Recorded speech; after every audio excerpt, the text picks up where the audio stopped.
Hello friends, welcome to my YouTube channel. Exercise 10.5 से question number 3 करेंगे।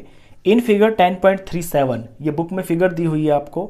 Angle P Q R is equal to 100 degree where P Q R are points on a circle with centre O. P Q R circle के ऊपर points हैं और उस circle का centre है O. Find O P R. तो इसके अंदर आपको एंगल ओ पी आर निकालना है। ये जो मैंने ब्लू किया हुआ है पतला सा एंगल, इसकी वैल्यू आपको निकालनी है। अब इसके अंदर आपकी थ्योरम 10.8 लगेगी। देखिए 10.8 थ्योरम ये होती है कि यहाँ पे सेंटर है, ये कोई कॉर्ड है। अब इस कॉर्ड से एक एंगल बन रहा है किसी और पॉइंट पे, जैसे कि फॉर एग्जांपल यहाँ पे, और इसी कॉर्ड से एंगल बन रहा है एक सेंटर पे। तो सेंटर वाला जो एंगल बना है कॉर्ड से वो तो है ये, और अदर पॉइंट पे जो बना है वो ये है। तो जो सेंटर पे एंगल बनता है ना, वो अदर पॉइंट वाले एंगल से डबल होता है। यानी कि अगर ये 100 डिग्री है तो ये होगा इसका डबल, यानी कि 200। तो इसका हमें इसमें यूज़ करना है। चलिए पहले हम यही लिखेंगे। और ये जो एंगल है यहाँ पे आप ये देख रहे हैं ना, ये पी ओ आर, तो ये बाहर बाहर का एंगल है, इसे हम रिफ्लेक्स बोलेंगे, क्योंकि अंदर तो वो होता है जो 180 से छोटा होता है। तो अंदर का तो इसमें 180 से छोटा है, तो बाहर के को फिर हम रिफ्लेक्स बोलते हैं। तो सॉल्यूशन में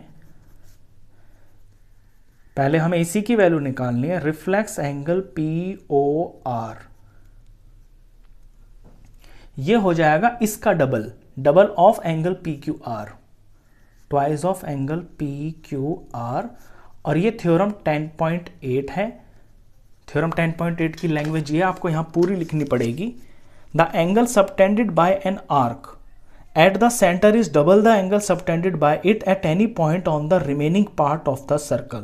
किसी कॉर्ड से जो सेंटर पे एंगल बनता है वो डबल होता है उस एंगल का जो उसी कॉर्ड से सर्कल के अदर पॉइंट पे पड़ता है।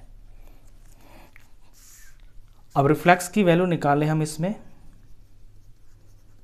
तो पी ओ आर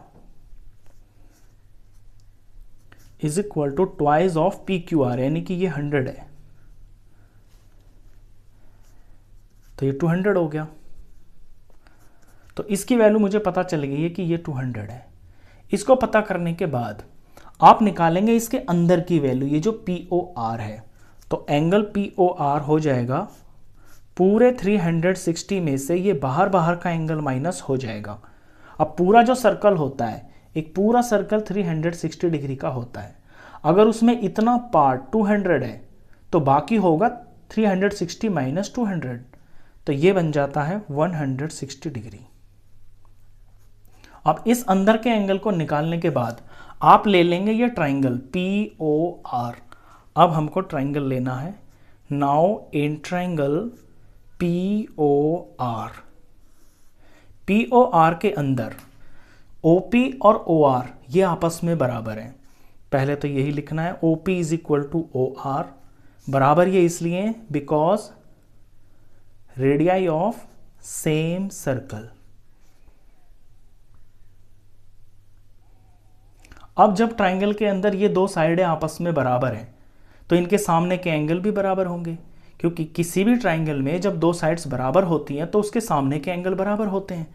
तो यहां से हमें मिल जाएगा angle P is equal to angle R। यानी ये जो P बन रहा है ना यहाँ पतला सा ये वाला, ये इस R एंगल के बराबर है। ये दोनों के दोनों एंगल आपस में बराबर हैं। मैं इनको लेट कर लेता हूं कि ये X है, एंड लेट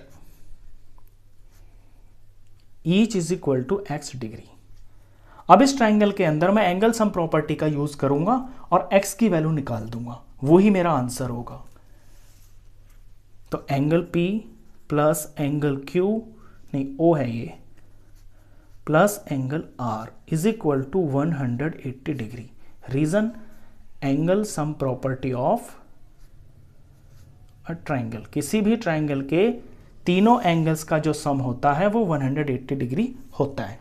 अब जो P है वो मैंने X माना हुआ है तो मैं यहाँ X लिख लूंगा, और O यहाँ क्या होगा, ये POR ही तो होगा। ट्राइंगल के लिए जो एंगल O है वो ये POR ही है, ये है 160, और R को भी मैंने X माना हुआ है। ये तीनों मिलकर 180 डिग्री। इक्वेशन बन गई सिंपल।